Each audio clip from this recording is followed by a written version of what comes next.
Donc, bonsoir et bienvenue pour notre premier webinaire de la rentrée. Donc, j'espère que vous avez bien profité de l'été. Et ce soir, on se retrouve avec Olivia Charlet, qui est micronutritionniste et naturopathe, pour parler du diabète de type 2 et des oméga 3. Alors, on va laisser Olivia se présenter très, Bonsoir, très rapidement. ouais. Bonsoir à toutes et tous, hein. Effectivement, je suis micronutritionniste, nutrithérapeute et naturopathe et j'exerce à Boulogne-Billancourt et en Charente-Maritime. Voilà, vous aurez toutes mes informations sur mon site. Je vais citer un petit peu plus loin. Voilà. Et je suis passionnée, effectivement, de micronutrition, de microbiote, de biochimie, qui est en lien avec la santé et les déséquilibres. Effectivement, qui peuvent découler. Et c'est important, effectivement, de travailler sur ces sujets. Et les oméga 3 sont clés dans ce cadre-là. On va voir tout ça en détail très rapidement. Alors, avant d'entrer dans le vif du sujet, pour ce soir, je me présente aussi rapidement, Magali Schwartz.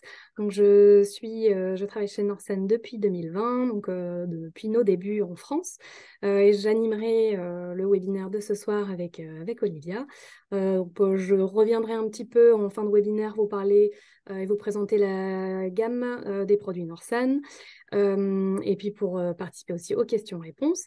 Et c'est ma collègue Morgane Huel qui est au chat ce soir. Donc vous pouvez lui écrire également si jamais vous avez des questions pendant le webinaire ou un souci, qu'elle tâchera de vous aider. Mais sachez aussi que donc on a un temps dédié aux questions-réponses en fin de webinaire. Et aussi pour anticiper une question récurrente, il y aura bien un replay qui sera envoyé aux participants dès le lendemain. Et de toute façon, de manière générale, nos webinaires sont disponibles sur notre page YouTube, donc sur Norsan France, pour la partie sans les questions-réponses en tout cas. Pour vous parler rapidement du laboratoire Norsan, et puis on va démarrer sans trop tarder. Donc le laboratoire Norsan est spécialisé dans les oméga 3, alors 100% naturel et hautement dosé en EPA et DHA. Le fondateur de Norsan, Joachim Graf, est norvégien et c'est en suivant en fait sa femme en Allemagne qu'il a été un peu étonné, en tout cas du moins, du peu de consommation d'huile de poisson dans le reste de l'Europe. Et donc, il s'est donné pour mission d'informer sur l'importance des oméga 3 et de proposer des produits de la plus haute qualité possible. Donc, depuis, Norsan Allemagne s'est fortement développée puisqu'ils sont numéro 1 des ventes d'oméga 3 dans les pharmacies en Allemagne. Et puis, Norsan est également présent dans d'autres pays européens. Donc, je pense notamment à la Pologne et à l'Italie, où on est déjà bien, bien implanté aussi. Mais surtout, la France, la Belgique et la Luxembourg pour notre équipe française, pour notre équipe, pardon. Donc, je vous disais, l'objectif, hein, c'est vraiment de partager de l'information sur les bienfaits des oméga 3, d'insister et d'informer sur l'importance d'un rapport oméga 6-3 équilibré et de proposer des produits de qualité. Voilà pour la partie sur Nansen. On reviendra sur les produits en fin de webinaire et je laisse enfin la parole à Olivia pour notre webinaire de ce soir. Merci beaucoup Magali. Donc effectivement, aujourd'hui, on va aborder le sujet du diabète de type 2 et des bénéfices des oméga 3, EPA et DHA. Je reviendrai un petit peu plus en détail sur ces acronymes. Alors, qu'est-ce qu'on va aborder aujourd'hui? Donc, on va parler de diabète de type 2 et de prédiabète, les chiffres. Et effectivement, c'est un fléau plus qu'inquiétant. On va aborder différentes notions qui sont clés, donc c'est important de bien les comprendre. On va parler de glycémie, d'insuline, le lien entre les deux. On va expliquer ce que c'est la résistance à l'insuline, ce que c'est le prédiabète et le diabète de type 2, et aussi les multiples conséquences de l'hyperinsulinisme. On va ensuite rappeler les oméga 3, qui sont des acides gras essentiels, qu'on ne sait pas synthétiser. Et c'est une famille complexe à mieux cerner. Donc, on verra en détail. Et on va voir plus en détail, effectivement, leurs bénéfices dans le cadre du diabète, avec différentes études scientifiques à l'appui, notamment sur les membranes des cellules, sur les récepteurs de l'insuline, des transporteurs du sucre, des centrales d'énergie, les mitochondries, du stress oxydant et du stress du réticulum endoplasmique, qui est en fait la petite usine de construction de la cellule, à l'intérieur de la cellule. On va parler d'inflammation et de résolution d'inflammation. On va parler forcément aussi microbiote et d'inflammation intestinale et d'hyperperméabilité intestinale qu'on retrouve dans le diabète et dont les oméga 3, EPA, DHA, ont une action très bénéfique. Alors, démarrons par les chiffres.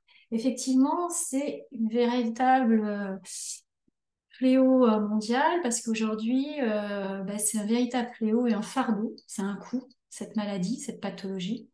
Et la conséquence, c'est la conséquence principalement de nos modes de vie qui sont de plus en plus sédentaires. On bouge de moins en moins. Hein, on travaille beaucoup sur ordinateur. Hein, et on a une alimentation de plus en plus déséquilibrée parce qu'elle est de plus en plus glucidique et transformée. Et on verra pourquoi.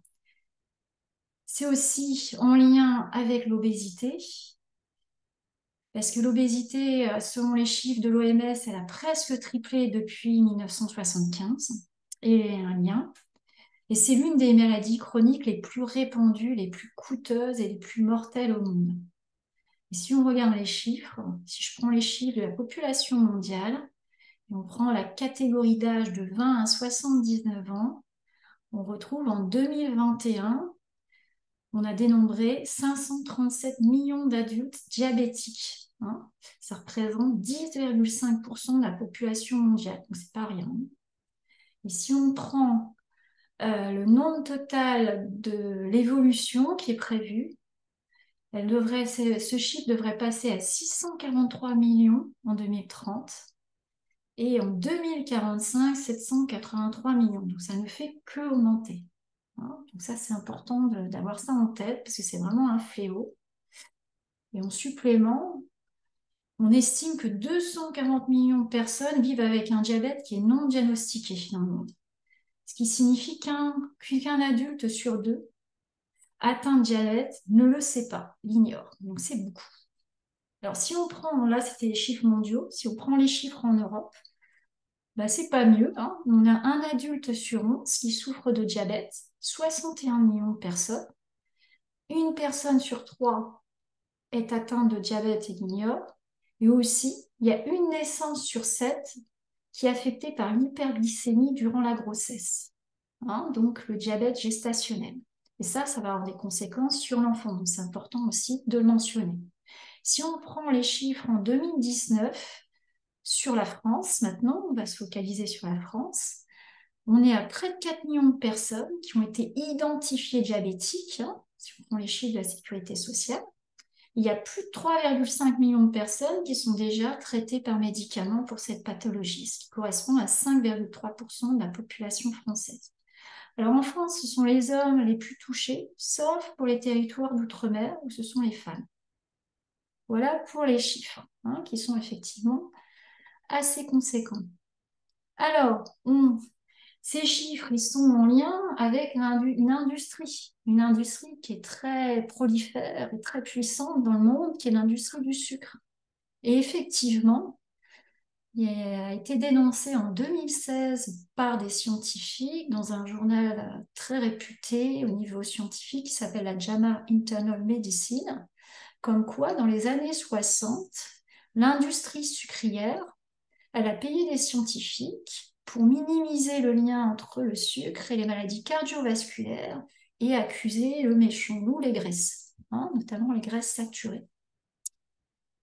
Donc ces documents, ils montrent qu'un groupe commercial hein, qui s'appelait la Sugar Research Foundation, aujourd'hui ça a pris le nom de Sugar Association, a payé 3 scientifiques, hein, équivalent 50 000 $ d'aujourd'hui, pour publier une étude en 1967 sur les méfaits des graisses et des maladies cardiaques. Et ça a très bien fonctionné parce que les recommandations à l'époque, c'est de manger de moins en moins de graisse. Les graisses, c'est pas bon, il faut pas en manger beaucoup et il faut manger plus de glucides. Donc forcément, si vous diminuez votre consommation de graisse et vous augmentez votre consommation de glucides, pour cette industrie, c'est des parts de marché en supplément. Donc c'est un gain, un potentiel de marché extrêmement important. Et c'est ce qu'ils ont fait. ce qui est dénoncé en 2016, mais ce n'est pas les seuls et ce n'est pas uniquement dans les années 1960. Hein. Ça a continué. Hein, les grands groupes qui travaillent dans le sucre, dans les boissons, dans les sucreries continuent à financer des scientifiques pour minimiser, bien sûr, les effets de leurs produits. Hein. Et on se retrouve donc avec des recommandations aujourd'hui d'alimentation à manger 55% de glucides, pas beaucoup de graisse. Euh, et des protéines. Et depuis qu'on a mis en place ces recommandations, les chiffres de surpoids, d'obésité n'ont fait qu'augmenter. Hein, il faut savoir qu'en France, on estime qu'une personne sur deux est en surpoids. Hein. Donc, où est l'erreur? Hein. Alors, effectivement, aujourd'hui, qu'est-ce qui est devenu la règle? C'est la consommation de glucides sous forme raffinée. Hein, c'est vrai que quand vous allez au restaurant, si vous allez au supermarché et dans vos habitudes, vous allez acheter des farines blanches pour faire des pizzas, pour faire des crêpes, pour faire des tartes. Le pain est essentiellement blanc, le riz est blanc, les bâches sont blanches. Pourquoi blanc? Parce que c'est raffiné, donc ça a perdu les fibres, les vitamines et les minéraux. Il n'y a plus. Et donc, le sucre qu'il y a dans ces aliments, on va en reparler, il va très très vite dans le sang. Hein, donc, ça fait monter l'index glycémique. Il y a une autre substance qui est sortie ces dernières années hein, et qui est vraiment vraiment dangereuse que l'on nomme en fait le HFCS, un acronyme en anglais pour High Fructose Corn Syrup, donc sirop de maïs à haute teneur en fructose, qu'on va plutôt trouver sur les étiquettes en France sous le nom de sirop de glucose fructose, qui a l'air un peu plus sympa comme nom, hein, mais il ne faut pas se tromper, ou isoglucose ou isoglucosamine. Donc si vous voyez en fait ces termes-là, c'est tous la même chose. Ça provient du maïs, mais aussi de la pomme de terre ou du blé. Il y a des hydrolyses pour en fait augmenter la concentration en fructose. Et ça, c'est des bombes vraiment qui sont très mauvaises pour le foie. C'est en lien avec la stéatose, le foie gras chez les enfants, les ados, le surpoids, le diabète. Et vous pourrez vérifier sur de nombreux sirops, sodas, biscuits. Auparavant, on mettait du sucre, du sucre de betterave. Et maintenant, vous allez trouver sirop de glucose fructose. Et ça, c'est vraiment dramatique parce que c'est vraiment un très gros danger. Ça a vraiment un impact énorme pour déséquilibrer, pour créer une résistance à l'insuline et un foie gras. Alors, pourquoi ils mettent ça? Parce que ça coûte beaucoup moins cher, en fait, que le sirop de betterave, hein, le sucre de betterave, le sucre blanc. Voilà, c'est toujours une question de marge, malheureusement, à dénoncer parce que c'est au détriment de notre santé. Et voilà, et c'est pas, on n'a pas ces informations. Alors, quand je disais glucides et sucre, on ne fait pas toujours le lien, parce que tous les glucides, c'est des amidons. Je vous ai mis un petit dessin là. Alors, je ne sais pas si ma souris va fonctionner. Ben non, elle ne marche pas. Ah si, voilà. Donc là, vous avez l'amidon. Et en fait, c'est attaché par des petits liens. Et quand on digère, avec l'action surtout des enzymes digestifs, les petits liens sont découpés et ça devient du sucre. C'est pour ça qu'ici, je vous ai mis un petit tableau pour vous dire que, bon, un litre de soda, si on boit un litre complètement, ça fait l'équivalence de 20 morceaux de sucre qui arrivent dans notre sang. Donc ça ne va pas trop vous surprendre. Mais si vous mangez, par exemple, une baguette de pain, ou la moitié, on va dire la moitié, 12 morceaux de sucre. Il n'y a pas de sucre pourtant, mais c'est cet amidon qui est découpé. C'est pareil pour les pâtes, 15 morceaux pour 150 grammes, les frites, 30 morceaux, une pizza. Voilà, la bière aussi, 4 morceaux. Donc, vous voyez, on peut vite faire des pics, des pics de glycémie dans le sang et plus être dans les normes qui sont entre 0,8 et 1,1 g par litre de sang. Et donc, en mangeant ça, à chaque fois que vous allez manger, vous allez avoir des taux de glycémie hyper élevés. Et on va voir, ça va créer une hypo. Hein. Une hypo parce que qu'est-ce qui régule en fait la glycémie? C'est l'insuline. L'insuline qui est produite par le pancréas. Hein. Le pancréas est ici. Hein.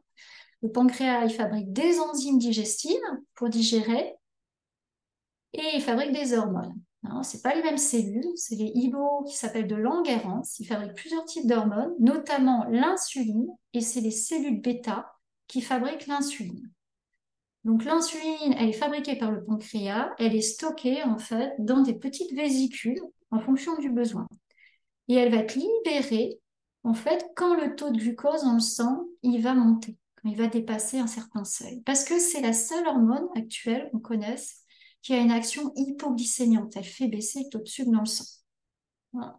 Pour qu'il retrouve le petit schéma que je vous ai mis tout à l'heure, pour qu'il reste dans les normes physiologiques. Parce que si on sort, si on a un taux de glucides trop élevé pendant longtemps, ben, ça crée des gros problèmes inflammatoires dans tout le corps. Et voilà, c'est vraiment très néfaste. On va en revenir dessus. Et donc, il faut absolument, cette hormone, elle est là pour réguler ça. Elle a aussi une action très, très importante, hein, c'est chef d'orchestre de la régulation de notre énergie. Elle va contrôler l'utilisation de tous les nutriments, mais aussi le stockage. Hein. C'est pour ça qu'on dit que l'insuline, c'est une hormone de stockage. Hein. Et quand on prend du poids, c'est souvent lié à trop d'insuline, hein, et donc à trop de glucides. On va en reparler. Mais c'est aussi une hormone qui est importante, qui agit sur l'absorption des minéraux. Hein. Donc c'est aussi important par rapport à la tension, mais aussi pour l'équilibre électrolytique. Alors, comme toute hormone, elle va se fixer sur des récepteurs. Donc les récepteurs, il faut voir ça comme des serrures. Hein. Et l'insuline, il faut voir ça comme une clé. Donc elle a des récepteurs cibles, et quand elle se met, en fait, là, vous avez le petit récepteur, et l'insuline, quand elle se met sur son récepteur, il y a une cascade de réactions, on appelle ça une cascade de signalisation, et il y a un petit pont qui va remonter, et le sucre va pouvoir rentrer. Donc c'est très très bien fait. Donc elle se met sur ces tissus-ci, donc c'est les cellules du foie, les cellules hépatiques, les cellules musculaires, et aussi les cellules de la graisse, hein, les adipocytes. Donc jusque-là, on pensait que c'était les seuls tissus qui étaient sensibles à l'insuline. On s'est rendu compte ces dernières années qu'il y avait d'autres tissus très importants qui avaient une sensibilité à l'insuline d'une autre manière. Donc c'est le cerveau, tout le système nerveux central, l'endothélium vasculaire, c'est la couche interne des vaisseaux, hein, la rétine, donc les yeux, et les reins. Parce qu'en fait, l'insuline, elle agit effectivement sur ce récepteur, mais elle agit aussi sur un autre récepteur, parce qu'il y a plein de récepteurs sur la cellule, qu'on appelle IGF-1, qui est un récepteur, c'est un facteur de croissance en fait lié à l'insuline.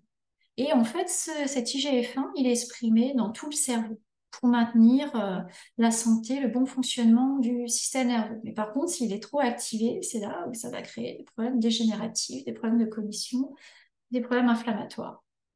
Ce qu'il faut savoir aussi, c'est que le récepteur IGF-1, pourquoi elle peut se mettre dessus? C'est parce que ce récepteur, il est très proche au niveau chimique, au niveau structurel de celui de l'insuline, à 60%. Donc ça veut dire que des concentrations importantes d'insuline peuvent activer le récepteur IGF-1, qui est un récepteur de facteur de croissance, donc c'est pas bon d'activer trop. Et trop de facteurs de croissance peuvent aussi activer le récepteur à l'insuline. Il faut savoir qu'effectivement, génétiquement, ce récepteur, et ça c'est important de bien le comprendre dans le diabète, il n'a pas évolué en fait depuis que l'homme existe, ou très très faiblement, on l'estime à 0,5%, alors que notre alimentation, elle n'a plus rien à voir avec celle de nos ancêtres qui mangeaient des choses qui n'étaient pas du tout raffinées et il y avait très très peu de glucides en fait. Donc en fait, on a complètement changé de paradigme et c'est vraiment la cause des problématiques de santé au niveau du diabète. Alors juste, je ne vais pas trop rentrer dedans, mais ce qu'il faut savoir, c'est qu'il existe deux index, un index glycémique et un index insulinique. L'index glycémique, c'est comment un aliment va faire monter mon taux de sucre dans le sang, et l'index insulinique, c'est comment en fait un aliment va entraîner la libération d'insuline. Normalement, c'est corrélé. Hein, si je mange un gros pâte de pâtes ou si je mange du sucre, ça fait monter ma glycémie et mon insuline. Par contre, il y a des aliments qui ont un indice glycémique bas et qui font monter très fortement l'insuline. Et ça, c'est important de le savoir. Par exemple, la protéine whey, pour les sportifs, ils peuvent prendre ça. Ça stimule pas la glycémie, mais ça stimule fortement l'insuline. Donc ça, voilà, il faut faire attention. Mais aussi tous les produits laitiers, le lait, la crème fraîche, le fromage blanc. Souvent, quand on fait un régime, on me dit souvent, bah, je prends un fromage blanc nature ou un yaourt nature. Mais en fait, c'est pire. Il vaudrait mieux manger un morceau de chocolat noir ou des amandes ou des noix. Parce que, en fait, ce fromage blanc, il va faire monter très fortement l'insuline. Donc, on verra que l'insuline, elle empêche de perdre du poids si elle est activée de manière trop forte. Et quand il y a trop d'insuline, c'est pas bon. Alors là, ça va un petit peu vite, mais je voulais vous montrer, je vais l'arrêter. que le pancréas, je vais mettre une petite animation parce que c'est quand même plus simple de visualiser pour bien comprendre, il fabrique cette fameuse insuline qui se met sur son récepteur. Il y a une cascade de signalisation, le pont remonte et le glucose va pouvoir rentrer. Hein. Donc je laisse faire là. Je vais l'arrêter après. Vous voyez, donc le pont il monte, il redescend. Ça marche comme ça. Hein. Donc il n'est pas toujours là. Alors dans le diabète de type 1, c'est pas l'objet de la conférence aujourd'hui, mais il y a aussi beaucoup de choses à dire sur l'intérêt des oméga 3. La personne ne peut plus fabriquer d'insuline parce qu'elle a détruit les cellules bêta de Langerhans qu'il a fabriquées. Donc là, bah, il n'y a rien qui va se passer si on n'apporte pas d'insuline de synthèse pour faire entrer le glucose. Hein. Et donc, diabète de type 2, on va le voir là maintenant, et bien là, voilà, ce qu'il faut comprendre, c'est le récepteur. Il ne fonctionne plus, il ne va plus répondre. Et donc, le sucre ne va pas pouvoir rentrer. Ça se fait de manière très progressive parce qu'on a plein de récepteurs. Hein, là, c'est simplifié, on n'en montre qu'un. Donc, ils ne vont pas tous ne plus répondre en même temps. Donc, il y a un peu de sucre qui continue à rentrer. Mais tout le sucre qu'on va manger, il ne va pas pouvoir rentrer dans la cellule pour être brûlé dans nos centrales d'énergie, fabriquer l'énergie. Et c'est là où on va commencer à aborder le problème. Donc, je vais finir là de montrer ça. Voilà. Et donc, on va repasser. Voilà. Alors, justement, donc ça, vous avez vu, le récepteur, il ne fonctionne plus. Alors, quand il ne fonctionne plus, c'est ce qu'on appelle, il devient résistant. Hein. C'est ce que j'ai mis ici, c'est la serrure. Avec la clé, la serrure, elle ne fonctionne plus. Hein. Comme je dis toujours, si vous mangez beaucoup, beaucoup, beaucoup de glucides et vous activez sans, vous faites monter votre glycémie sans arrêt, c'est comme si vous appuyez le récepteur, il faut voir ça comme un bouton d'un ordinateur. Si vous appuyez toujours sur le même bouton, à la fin, il ne va plus fonctionner. Hein. Donc, c'est bien parce que vous l'avez trop activé. Donc, il va falloir changer. Donc, la notion de résistance à l'insuline, ben, ça définit un état où on a des concentrations élevées d'insuline. Parce que l'insuline, elle veut rentrer, mais les récepteurs ne marchent pas. Et donc, on va avoir beaucoup d'insuline pour faire baisser la glycémie. Alors, c'est important. Souvent, on me dit, bah, j'ai une glycémie basse, donc j'ai pas de problème, même si je mange pas mal de sucre. Eh bien non, détrompez-vous, parce que ça dépend du niveau d'insuline. On peut avoir une glycémie à 0,85 et le pancréas, le matin à jeun, il a libéré beaucoup, beaucoup d'insuline, en fait, pour arriver à être à 0,85. Et sans le savoir, en fait, vous êtes en prédiabète. Donc, on ne peut pas prendre uniquement comme marqueur la glycémie. Il faut aussi connaître l'insuline à jeun. On va en parler après. Donc, dans la résistance à l'insuline, les récepteurs, ils sont exposés à des niveaux d'insuline très élevés. Hein, et ça, c'est ce qu'on retrouve dans le prédiabète. Le SPOC, c'est le syndrome des ovaires polykystiques. On en entend beaucoup parler actuellement. La NASH, donc c'est des lésions, c'est la stéatose hépatique. C'est au niveau assez agressif. Des déséquilibres au niveau des graisses, la lipodystrophie. Hein. Et donc, la résistance à l'insuline, c'est vraiment le meilleur prédicteur de prédiabète et de diabète. Ce qu'il faut savoir aussi, c'est que quand il y a une inflammation, qui peut être liée à un surpoids, quand il y a une obésité ou un surpoids, il y a toujours une inflammation, qui peut être en lien aussi avec un déséquilibre du microbiote, une dysbiose, qu'on appelle, ou une hyperperméabilité, un leaky gut, ou voilà, quand vous avez une pathologie inflammatoire. Ça va créer une résistance à l'insuline parce qu'en fait, l'inflammation crée les voies de signalisation à l'intérieur pour que le petit pont remonte. Hein, je ne peux pas rentrer dans le détail ici, mais ça bloque ce qu'on appelle l'IRS1. Mais aussi, la résistance à l'insuline, dans l'autre sens, elle crée de l'inflammation parce qu'elle va activer un facteur de transcription qu'on appelle NF-kappa B, qu'il faut le voir comme le maître de la guerre. Et donc, si ça active le maître de la guerre, ça va créer de l'inflammation dans tout le corps. Hein. C'est pour ça qu'ici, je vous ai mis qu'il y avait en fait, c'était un cercle vicieux entre insuline et résistance à l'insuline et inflammation. C'est ce qu'on trouvait dans l'obésité, surpoids, diabète. Et c'est aussi en lien, même si ce n'est pas le sujet aujourd'hui, de la maladie d'Alzheimer, hein, que certains scientifiques appellent, comme ils peuvent appeler, le diabète de type 3. Hein, mais c'est un peu plus complexe. Alors, qu'est-ce que le diabète de type 2? Ben, on est diabétique, on a une glycémie qui est élevée, là, et parce qu'à terme, il y a un épuisement du pancréas qui ne peut plus fabriquer d'insuline, force de demander beaucoup d'insuline pour faire baisser la glycémie.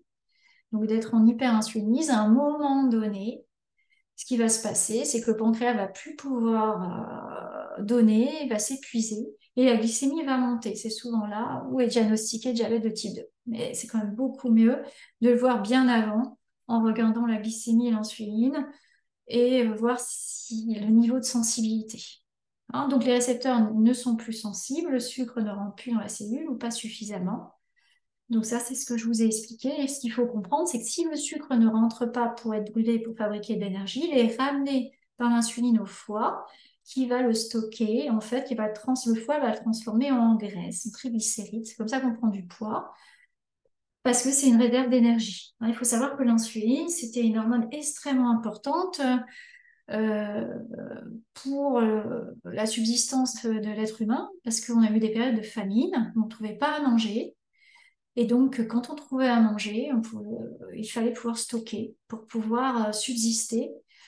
Si on n'avait pas rien à manger pendant une semaine, 15 jours, il y a eu des périodes comme ça euh, où ça a vraiment permis à l'être humain de pouvoir rester en vie. Malheureusement, aujourd'hui, on n'a plus ces périodes. Malheureusement, peut-être pas, mais on n'a pas pris en compte aujourd'hui que aujourd'hui, on mange trop et trop souvent, et en plus des aliments de mauvaise qualité très souvent, et donc on dérègle en fait tout ce système. Hein. Donc c'est aussi, on viendra dessus, mais c'est important effectivement d'avoir des périodes de jeûne court, hein, de jeûne intermittent, justement pour aider à resensibiliser ce récepteur.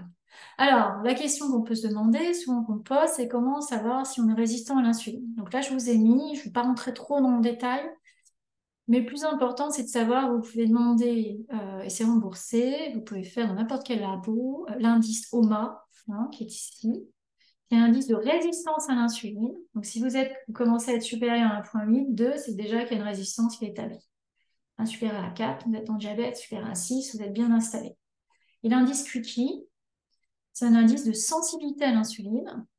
Bon, c'est des algorithmes qui prennent des calculs entre la glycémie et l'insuline. Et là, c'est dans un autre sens. Donc, si vous êtes inférieur à 0,3, là, vous avez vraiment une résistance à l'insuline qui est associée à l'obésité et des facteurs, bien sûr, de risque cardiovasculaire, parce que ça va ensemble. Voilà, et si vous êtes entre 0,3 et 0,339, ben, il y a un début d'insulinorésistance. Et si vous êtes au-dessus, là, vous avez une bonne sensibilité à l'insuline. C'est important parce que si vous avez une bonne sensibilité à l'insuline, le sucre que vous allez manger, vous allez l'utiliser, vous n'allez pas le stocker. Et tout va bien fonctionner. Il y a des tests un peu plus compliqués qu'on fait en cabinet médical où il faut rester pendant au moins 120 minutes, où on va vous faire ingérer une dose de glucose. Voilà, et on va calculer votre glycémie et votre insuline. Un autre marqueur qui est important, c'est la LBP. C'est un marqueur d'inflammation, de passage en fait de bactéries gram-négatives sur les bactéries pathogènes dans le sang qui vont créer une endotoxémie métabolique et qui créent une résistance à l'insuline. Donc ça, c'est intéressant aussi parce qu'il y a un lien entre diabète de type 2 et déséquilibre du microbiote et inflammation. Et si vous êtes supérieur à 10, effectivement, il y a déjà une endotoxémie métabolique établie et donc de l'inflammation.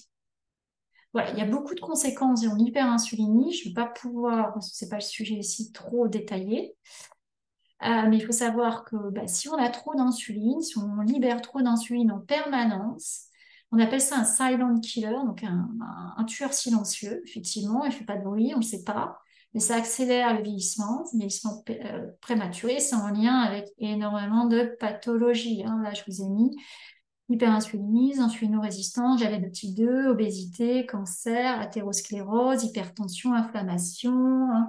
Et donc, effectivement, c'est en lien avec les maladies cardiovasculaires, l'hypertension, les artères bouchées, c'est en lien avec des atteintes des yeux, donc on va retrouver la rétinopathie diabétique, la cataracte, le glaucome, la DMLA également, les atteintes des pieds, de la goutte, les atteintes des reins aussi.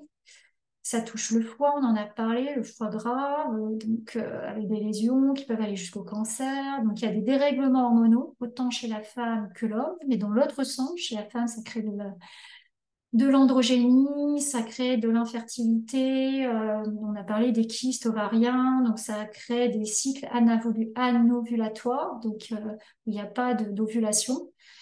Donc, il peut avoir des problèmes de peau, de cheveux. Et chez l'homme, effectivement, on va avoir moins de testostérone, plus d'œstrogène. Ça a des impacts négatifs sur la prostate. On peut avoir une hypertrophie de la prostate. Ça peut aller jusqu'au cancer de la prostate. Effectivement, l'hyperinsulinie, ils sont en lien avec le facteur de croissance de l'IGF-1 et donc des cancers, des tumeurs, mais aussi avec les troubles neurodégénératifs, mais également la sarcopénie, c'est-à-dire que si le sucre ne rentre plus, la centrale d'énergie, elle va continuer à fonctionner, et donc la personne va manger ses muscles. On va faire de la sarcopénie, et c'est aussi en lien avec le tissu osseux, où on va avoir une inflammation, où on peut justement entraîner l'ostéoporose. Vous voyez, c'est vraiment assez important comme conséquence. Alors, dans tout ça, les oméga 3. Hein. Donc, les oméga 3, ils font partie des acides gras, donc des graisses. Il y a plusieurs familles. Donc, c'est assez complexe, mais c'est important parce qu'on entend le terme oméga 3 partout, dans les margarines, et c'est assez trompeur, c'est plutôt très trompeur, on va en parler. Ils font partie donc, des acides gras polyinsaturés, c'est-à-dire qu'il y a au moins dans la molécule chimique deux doubles liaisons. Hein. Donc, plus on a de doubles liaisons, plus la molécule est flexible. Et ça va être important parce qu'ils se retrouvent où les oméga 3 ben, ils se retrouvent essentiellement, mais pas que, hein, ils sont aussi dans le cerveau, mais dans les membranes, en tout cas, de toutes nos cellules du corps. Hein, ils font partie de la même famille que les oméga 6. Et la problématique aujourd'hui, c'est qu'on mange beaucoup trop d'oméga 6 et pas assez d'oméga 3. Et ça, beaucoup de scientifiques dans les études expliquent que la plupart des pathologies qu'on a aujourd'hui sont en lien en fait avec un déséquilibre entre oméga 3 et oméga 6, qui n'était pas le cas bien avant, parce qu'il y avait beaucoup d'oméga 3 en fait dans la nourriture, aussi comment les animaux étaient nourris, ce qu'ils consommaient, ce qui n'est plus le cas aujourd'hui. Hein. Donc, les oméga 3, le point de départ, c'est un acide gras qui s'appelle acide alpha-linolénique, qu'on appelle ALA, vous voyez, parce que c'est des termes assez techniques, et qui va être le point de conversion dans le foie avec des enzymes en d'autres acides gras. Hein, il y a le SDA aussi. Donc, effectivement, l'acide alpha-linolénique, on retrouve dans les graines de lin, chia, le sunshine chia, la cameline, l'huile de péria, les graines de basilic, l'huile et graines de chanvre. Donc, ça, c'est cette forme-là. Hein, et elle est liquide. Donc, si vous trouvez dans une margarine des oméga 3, il y en a un peu dans le colza, mais 10%, il n'y en a pas beaucoup, hein, et que c'est sous forme dure, c'est qu'ils ont dû changer la conformation chimique. Et en 6, il la transforme en trans. Et c'est plus reconnu par le corps et ça a des effets délétères. Donc, un acide gras doit être liquide, hein, un acide gras oméga 3. Il y a la forme SDA qui est de plus en plus étudiée, hein, mais qu'on trouve très peu, hein, donc j'en parle pas beaucoup. Et effectivement, la forme active, qui est l'EPA, l'acide eicosapentaénoïque, et le DHA, l'acide docosahexaénoïque, hein, qui est présent directement dans les poissons gras et dans des microalgues comme le schizochytrium, et j'avais fait une conférence il y a quelques mois sur le sujet si ça vous intéresse. Alors là, c'est pas pour vous faire peur, mais c'est juste pour vous dire que c'est une chaîne. On commence par l'acide alpha-linolénique, des graines de lin, et il y a des enzymes pour arriver à la fin au DHA. C'est ça qu'il faut retenir. Hein. Et que ces enzymes, donc vous voyez, c'est très compliqué. Elles rajoutent en fait des doubles liaisons ou des atomes de carbone. On verra que cette enzyme, la delta 6 désaturase, chez beaucoup de personnes et dans le diabète de type 2, elle ne fonctionne plus. Hein. Et c'est pour ça que dans la plupart on dit que cet acide gras qui est essentiel, on ne sait pas synthétiser, et dans la plupart du temps, aujourd'hui, c'est reconnu au niveau des études scientifiques, c'est que les EPA et DHA sont devenus des acides gras essentiels, c'est-à-dire qu'on ne sait pas synthétiser à cause de cette inhibition de cette enzyme. Je vais revenir justement là-dessus, là maintenant. Hein. Bon, alors les oméga 3, bon, ce qu'il faut comprendre, c'est qu'elles ont beaucoup de fonctions, mais notamment sur les membranes, c'est ce que je vous ai dit. Elles agissent sur la fluidité, elles apportent plus il y a de double liaison, plus ça plie. Donc plus la membrane, elle va être souple. Elle permet une perméabilité sélective, il ne faut pas que n'importe quoi rentre dans la cellule. Et elle permet aussi aux enzymes, aux récepteurs de bouger sur la membrane si effectivement c'est flexible. Si vous n'avez pas d'oméga 3, ça ne va pas bouger, donc ça ne va pas bien se passer. Hein. Alors, plein d'études scientifiques aujourd'hui ont mis en évidence le rôle protecteur des EPA-DHA dans les maladies inflammatoires chroniques et métaboliques, dont le diabète de type 2. Alors, le réel défi, en fait, quand on pense oméga 3, on pense colza, graines de lin, etc., c'est la conversion. Je vous ai montré rapidement que il y avait plein d'étapes et que c'était pas simple, mais c'est le réel défi parce que le taux de conversion, pour arriver au DHA, en prenant donc l'acide alpha-linolénique, donc les graines de lin, il est de 0,01 à 1%. Donc, c'est très faible. Et cette conversion, elle se fait lentement. Hein. Donc, elle dépend de ces enzymes qui ont besoin de cofacteurs vitamines, minéraux. Donc, si vous êtes carencé en certaines vitamines, forcément, ça ne va pas fonctionner. Et la delta 6 des saturas, c'est vraiment un point d'entrée qui pose pas mal de problèmes dans de nombreux cas. Elle peut d'ailleurs avoir ce qu'on appelle un polymorphisme génétique. Je vous en avais parlé la dernière fois plus en détail. C'est-à-dire qu'il y a des personnes où cette enzyme, génétiquement, elle ne fonctionne pas à 100%. Mais de manière générale, ce qu'il faut retenir, c'est qu'il y a beaucoup de facteurs qui peuvent inhiber cette enzyme, l'alcool, l'hyperinsulinisme, donc on revient au diabète, l'hyperthyroïdie, les acides gras trans, les anti-inflammatoires, les corticoïdes, si vous avez une dysbiose, les candidoses, les infections virales, les hormones de stress. Donc, vous voyez, c'est pas mal de facteurs. Et il faut savoir que l'activité est faible chez la personne âgée et elle est immature chez le nouveau-né. Donc, c'est important pour une femme enceinte de se complémenter en oméga 3 et si elle allait son bébé, justement, d'avoir des oméga 3 pour lui apporter sous forme de DHA. Alors, ce qui est aussi important, je vous disais, c'est qu'on mange trop d'oméga 6 par rapport aux oméga 3. Hein. Donc, quand on parle du rapport oméga 6 sur oméga 3, c'est le rapport entre une molécule qu'on appelle l'acide arachidonique et le PA que je vous ai expliqué. Hein. Et ce rapport, normalement, il devrait être maintenu entre 1 et 3. Et malheureusement, aujourd'hui, il est beaucoup, beaucoup plus élevé, ce qui fait qu'on va vers de l'inflammation, en fait.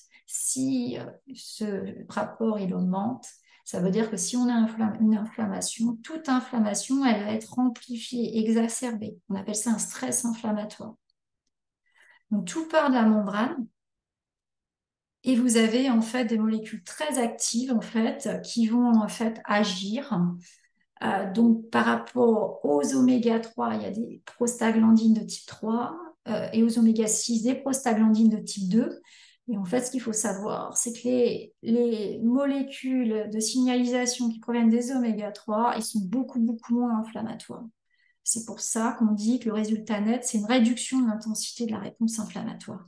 Ils ont en fait une intensité inflammatoire qui est de 100 à 1000 fois inférieure. Et de plus, ces deux CEPA-DHA vont être synthétisés par des enzymes, des molécules qu'on appelle des SPM, qui sont là pour résoudre l'inflammation. C'est les protectines, résolvine, marésine, et qui sont extrêmement importants pour résoudre l'inflammation. Vous voyez l'importance d'avoir dans vos membranes des EPA-DHA pour diminuer l'inflammation et pour ne pas être en inflammation chronique, résoudre l'inflammation.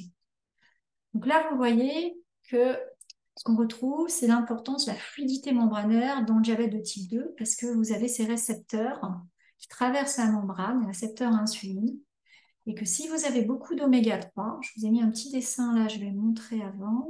Voilà. Si je veux. J'ai un petit souci, on va attendre. Je n'arrive pas à faire passer. Bon, ça va revenir. Hop, voilà. Parfait. Donc là, vous avez en fait une membrane en 3D. Je trouvais que c'était plus parlant de voir comment c'est fait. Il y a deux couches de graisse. Et donc, les petites queues, vous voyez, plus elles sont angulaires, plus ça veut dire que c'est des oméga 3, des DHA. Et ça donne de l'espace, ça pousse. Et c'est pour ça, en fait, qu'il y a une fluidité membranaire. Si vous avez que des acides gras saturés, même s'il en faut on en a besoin, mais s'il n'y a pas d'oméga 3 ou s'il y a beaucoup d'oméga 6, c'est là où ça va créer des problématiques. Et pareil, bon ça je vais en parler un petit peu après.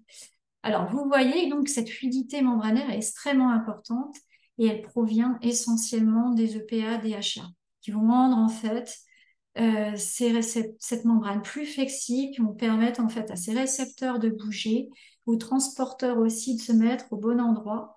Et ils vont fluidifier aussi la membrane des mitochondries, qui sont les centrales d'énergie, ici. Ils ont une membrane interne et si elle est flexible, ben, on va pouvoir fabriquer facilement de l'énergie, d'où l'importance.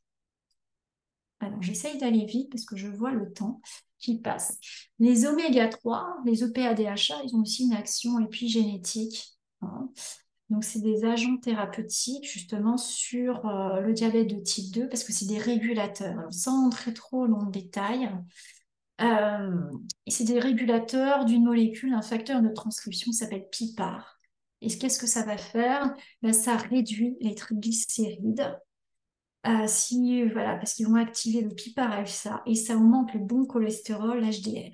Et c'est aussi, en fait, ça active la bêta-oxydation, c'est-à-dire le brûlage des graisses. Donc, effectivement, ils vont être beaucoup plus brûlés. C'est pour ça que les oméga 3 sont très intéressants aussi dans la perte de poids. Donc là, je vous ai mis une étude. Vous pourrez regarder si ça vous intéresse, justement, qui explique tout ça au niveau épigénétique, au niveau de la modulation. Donc là, je vais vous parler justement de quelques études rapidement, et comme ça, vous aurez, si c'est des sujets qui vous intéressent et que vous voulez un peu aller plus loin, vous pourrez retrouver ces études sur Internet. Je vous ai mis à chaque fois un petit résumé, mais des citations d'études. Donc cette étude, c'est sur les bénéfices des oméga 3, OPA, DHA pour la santé. Vous retrouvez dans cette étude ce petit schéma qui montre que ça agit sur plein d'actions, que ce soit l'insulinorésistance, l'inflammation, les maladies cardiovasculaires, le cancer, l'obésité, l'arthrite, etc. Donc, on revient toujours à la même chose, hein. Dans cette étude, tant chez les animaux que chez les humains, il a été démontré que les oméga 3 réduisent l'inflammation et la résistance à l'insuline. Le PADHA ont des activités anti-inflammatoires. Ils augmentent la bêta-oxydation, ce que je vous ai expliqué, et ils agissent justement sur ces PIPAR pour justement brûler les graisses et voilà, avoir moins de lipides. Alors, dans cette étude qui est aussi très intéressante, c'est sur le DHA. La supplémentation en DHA qui va réduire une kinase, c'est un agent, une enzyme, qui est associée en fait à la résistance à l'insuline. Et cette étude, en fait, elle a montré que en fait, les personnes qui prenaient 2 grammes de PADHA, il y a eu un groupe, dans ce groupe-là, en fait, ils ont eu une réduction de l'insuline et une réduction du HOMA, la résistance. Dans celui où il y avait juste du placebo, il n'y a rien eu, en fait, hein. Et ça viendrait en fait que en fait, le DHA, il a en fait réduit une enzyme qui s'appelle la GSK3. Donc, on ne va pas pouvoir rentrer trop dans le détail, mais c'est cette enzyme, cette kinase, qui a un lien avec aussi la résistance à l'insuline. Donc ça, c'est aussi très intéressant. Donc ça, c'est une étude assez récente, hein. J'ai mis alors 2020, vous voyez. Alors là, j'ai mis une autre étude qui date de 2018. Vous voyez, c'est des choses assez récentes. Là, c'est pour montrer que les oméga 3 et la résistance à l'insuline, il y a un dysfonctionnement de la mitochondrie, de la centrale d'énergie, et du réticulum endoplasmique, c'est-à-dire de l'usine de construction de la cellule. Et ce qu'on voit dans la conclusion que je vous ai mis là, c'est que les oméga 3, ils stimulent justement le fonctionnement de la mitochondrie pour qu'elle fonctionne bien, et aussi qu'il n'y ait pas de radicaux libres, de stress oxydant. Et ils atténuent aussi le stress de cette usine qu'on retrouve dans la résistance à l'insuline. Donc ça a été démontré, justement, que ça fait une action très bénéfique, justement, sur le fonctionnement de l'organisme pour retrouver une sensibilité à l'insuline. Dans cette étude de 2022, encore plus récente, c'est important aussi de parler du microbiote, ils font en fait le lien entre oméga 3 et l'interaction entre le microbiote dans la prévention et l'amélioration du diabète de type 2. Et donc, alors effectivement, dans le diabète de type 2, il y a toujours un déséquilibre du microbiote. Sans entrer trop dans le détail, il y a pas assez de firmicutes, donc il manque du butyrate, qui sont en fait des molécules anti-inflammatoires Et on retrouve souvent aussi un manque d'une bactérie qui s'appelle la Kermansia municiphala, hein, mais dû justement à un déséquilibre de l'alimentation et un déséquilibre qui a conduit à un déséquilibre du microbiote. Et on trouve donc la conclusion, c'est que les oméga 3, ils pourraient affecter la composition du microbiote intestinal de 3 manières. Ils vont moduler, donc ils vont améliorer la diversité, augmenter le nombre de bonnes bactéries. Ils vont altérer les médiateurs pro-inflammatoires, les endotoxines, je parlais tout à l'heure d'LBP, mais assez rapidement. Et ils vont aussi faire augmenter les niveaux donc, des AGCC, c'est-à-dire les acides gras à chaîne courte du butyrate. Et normalement, je vous ai mis un petit dessin. Et c'est juste pour vous dire que les oméga-3, ils agissent sur la mitochondrie de manière positive et sur le réticulum endoplasmique. Ils font baisser l'inflammation à ce niveau-là. Et au niveau du microbiote, de la même manière, ils vont réduire l'inflammation parce qu'il va y avoir ces acides gras à chaîne courte qui vont être en fait produits. Et ils vont avoir aussi, il y a pas mal d'études qui montrent qu'avec les oméga-3, il y a une augmentation des bifidobactéries et une diminution des entérobactéries. Voilà. Alors, c'est un petit peu lourd, ma présentation, je vois que je ne peux pas passer, ça va venir. Hop, on va attendre 2 minutes, je suis désolée. Et voilà. Donc là, c'est la dernière étude que je voulais aborder. C'est une étude aussi assez récente de 2015 qui est assez intéressante. Ils se sont rendus compte que, en fait, quand il y a des taux élevés d'oméga 3 dans les tissus, ça augmente en fait la production en fait d'une enzyme qui s'appelle la phosphatase alcaline intestinale, qui va en fait diminuer en fait la perméabilité intestinale et qui va diminuer en fait l'inflammation. Donc c'est extrêmement. Alors que si vous avez beaucoup d'oméga 6 dans les tissus, ça crée une perméabilité intestinale. Et donc ça crée en fait de l'inflammation. Et c'est en lien avec en fait le diabète. Hein. Donc ils ont vu effectivement que au cours des dernières décennies, le rapport oméga 6, oméga 3 a été vraiment passé de 1/1 à 1/50. Hein. Et ça a coïncidé avec l'incidence croissante des maladies chroniques.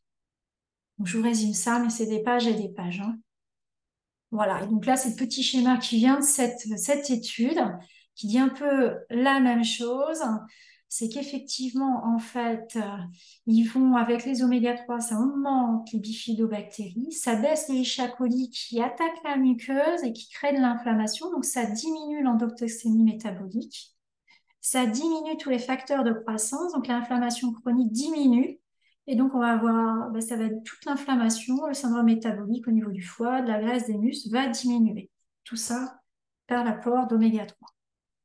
Bien sûr, il faut pas, c'est pas uniquement les oméga 3. Hein, il faut aussi, comme je vous ai expliqué tout à l'heure, changer votre alimentation. J'ai parlé d'index glycémique, index insulinique.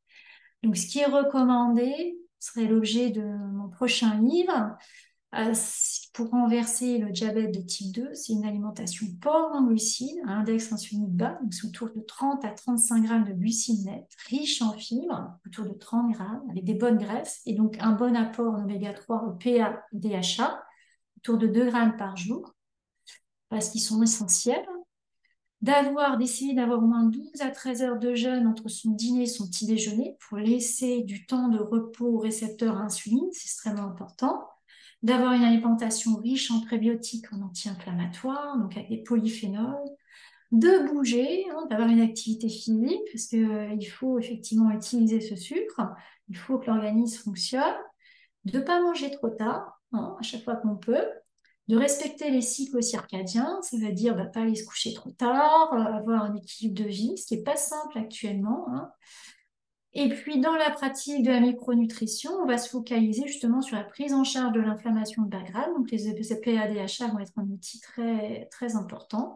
Et sur l'optimisation de la diversité et de la qualité du microbiote. Donc, ça va être intéressant d'utiliser des prébiotiques, des probiotiques, des fibres spécifiques et d'agir avec des molécules comme la curcumine ou d'autres molécules sur la barrière intestinale. Voilà, et si vous voulez en savoir plus, donc je sors un nouveau livre qui s'appelle Ma Bible de l'alimentation anti-diabète, donc, qui est prévu dans quelques mois, c'est pas tout de suite, c'est pour le 17 janvier 2023. Voilà. Donc j'espère que je suis dans les temps, Magali. Oui, on va présenter rapidement la gamme et puis après on verra en fonction des questions-réponses. On s'adapte, il n'y a pas de souci.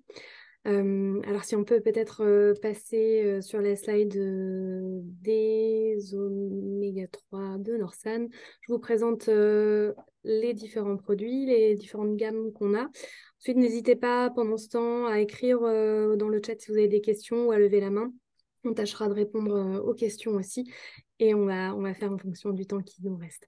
Donc pour les quatre, pour les gammes Norsan, vous en avez quatre qui sont chacune déclinées en version liquide et en version capsule. Alors pour les présenter rapidement, on a la gamme totale qui est de la gamme de petits poissons gras. Donc ce sont des sardines, maquereaux, harengs. Donc c'est une gamme qui apporte plus de PA. Donc on va recommander plutôt dans le cadre de problèmes liés à l'inflammation pour le maintien de l'activité cardiovasculaire. Vous avez donc la version liquide, par exemple, qui, avec une cuillère à soupe par jour, vous apporte 2000 mg d'oméga 3, qui vous apporte aussi 800 unités internationales de vitamine D3. Et dans les versions liquides des gammes, vous avez aussi de l'huile d'olive biologique vierge extra, qui est riche en polyphénol, et donc qui permet une meilleure assimilation des acides gras. Vous avez pour la gamme vegan, alors c'est une gamme qui est produite à partir d'une microalgue marine qui est le Schizochytrium sp. Donc cette gamme-là, ça va vous permettre en fait d'avoir un apport en oméga 3 EPA, DHA aussi. Donc c'est vraiment la même chose que les huiles de poisson. C'est pas de l'oméga 3 ALA comme on a vu tout à l'heure. Donc là aussi, vous avez une version liquide, une version capsule. Pareil, la version liquide, donc avec une dose journalière plus petite parce que le produit est plus hautement dosé. Avec 5 ml, vous avez ces 2000 mg d'oméga 3. Vous avez aussi la vitamine D3 vegan. Et puis, dans ce produit, vous retrouvez aussi l'huile d'olive. Sur le produit vegan, on va plutôt le recommander comme il est plus fortement dosé en DHA. On va le recommander pour le maintien de l'activité cérébrale et visuelle pour les femmes à partir du troisième mois de grossesse. Et évidemment, pour toutes les personnes qui ne souhaitent pas consommer de poisson ou qui souhaitent réduire leur impact sur l'écosystème marin, puisque ce sont des algues qui sont cultivées en bassin de mer artificiel. Vous avez également la gamme Arctis, donc ça c'est l'huile de foie de morue, toujours 100% naturelle comme l'ensemble des gammes, toujours déclinée en version liquide et en version capsule. La version liquide vous apporte aussi ces 2000 mg d'oméga 3 par dose journalière, ainsi que la vitamine D3. Dans ce produit-là, vous n'avez pas l'huile d'olive pour avoir un produit qui soit plus abordable. Et c'est également une gamme qui est plus fortement dosée en DHA. Donc, comme les indications précédentes, plutôt pour le maintien de l'activité visuelle et cérébrale. Et puis, vous avez enfin la gamme enfant, donc là, qui est déclinée en version liquide et en pastille gélifiée à mâcher. Alors, la version liquide, vous pouvez la mélanger au biberon, vous pouvez la prendre aussi, la mère peut le prendre pour que les oméga 3 soient transmis par l'allaitement, ou vous pouvez l'incorporer à de l'alimentation froide dès la diversification alimentaire. La distinction, alors ce produit-là, vous avez un mélange d'huile de poisson et d'huile de foie de morue. Et puis, vous avez, contrairement aux autres, un arôme naturel de citron pour les adultes. Là, vous avez un arôme naturel d'orange. Et puis, vous avez également la version pastille gélifiée à mâcher. Donc, celle-là, on la recommande à partir de 3 ans et jusqu'à 12 ans généralement pour qu'il y ait un dosage suffisant en oméga 3. Mais les plus grands peuvent le prendre aussi et les adultes aussi, parce qu'on a souvent la question. Et donc là, ce sont des pastilles gélifiées à mâcher qui sont sans sucre ajouté et avec de l'arôme naturel de fraises et de citron. Donc ça, c'est vraiment la présentation très rapide, évidemment qu'on pourrait rentrer plus en détail. Si jamais donc, vous avez des questions, n'hésitez pas maintenant à les poser. Je n'en vois pas dans le chat, donc peut-être qu'il y a un souci, mais vous pouvez aussi lever la main pour poser la question directement. N'hésitez pas. Et en attendant, je vais en profiter pour présenter. Donc, on va plus rentrer en détail dans voilà, les raisons du déséquilibre alimentaire qui fait qu'on consomme plus d'oméga 6 que d'oméga 3 et le dosage qu'on recommande. Si vous avez des sujets à ce niveau-là, sachez qu'on fait aussi régulièrement des formations produits.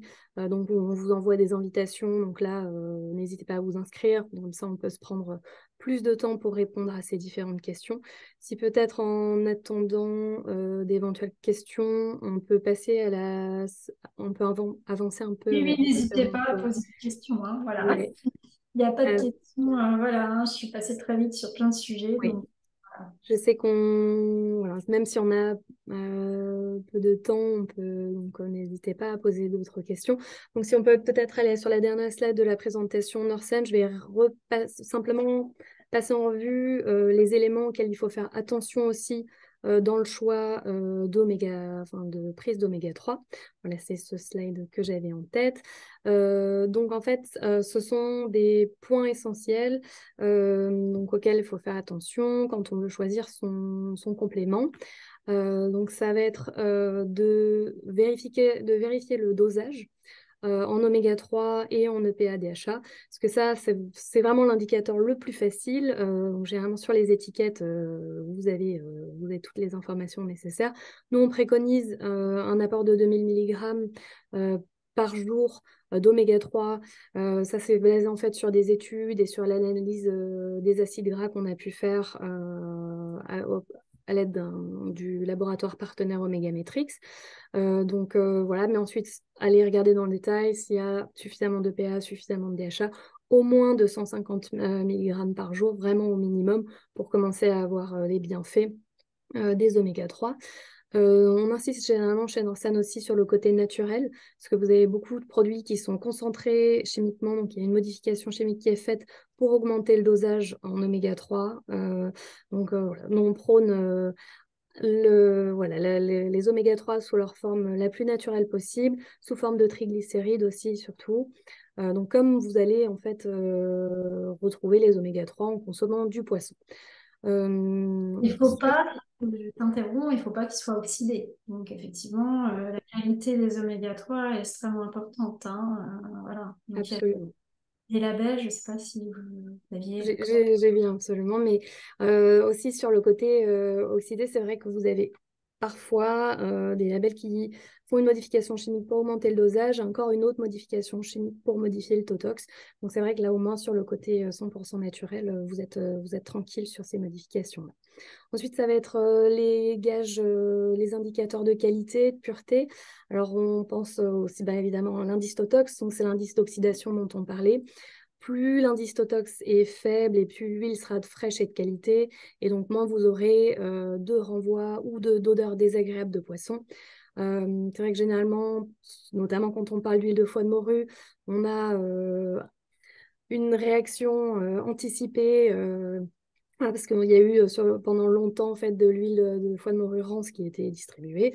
Donc voilà, quand on est sur un produit qualitatif dont l'indice d'oxydation est faible, vous avez un goût neutre. Et donc quand on prend l'huile directement à la cuillère ou qu'on le mélange à de l'alimentation froide, il ne doit pas y avoir ce goût particulièrement désagréable. Dans les autres indicateurs de qualité, vous avez aussi l'analyse des métaux lourds. Donc, normalement, les laboratoires sont transparents sur le taux de métaux lourds en fait, qu'on retrouve dans les produits. Alors, chez Norsen, par exemple, on a une modification, donc un processus de purification en 3 étapes, dont le dernier, la troisième étape, qui est un processus de purification en profondeur pour éliminer vraiment les PCB polluants métaux lourds, et qui représente aussi l'avantage de la complémentation en huile plutôt que la consommation de poissons. Donc nous, on prône évidemment de continuer de consommer des poissons, surtout les petits poissons gras, d'essayer de varier l'origine, de varier le type de poisson qui est consommé.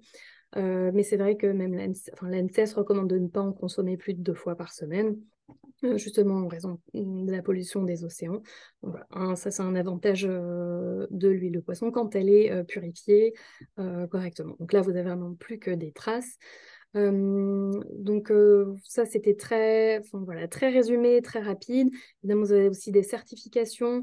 Donc ça va être comme dans le cas de Norsan, donc les certifications Friends of the Sea qui assurent que la pêche est durable. Donc il y a un renouvellement des espèces qui soit suffisant.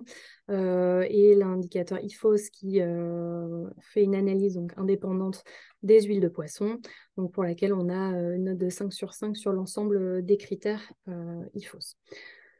Donc, si je termine rapidement sur Norsan, donc l'avantage aussi c'est que vous avez les huiles en version liquide, en version capsule. Donc nous on prône la version liquide parce qu'elle est plus facile à incorporer au quotidien. Vous pouvez la mélanger à l'alimentation froide, mais les capsules peuvent être pratiques aussi en déplacement. euh, sont des produits qui sont recommandés par des professionnels de santé. Nos clients sont satisfaits et recommanderaient et recommandent les huiles.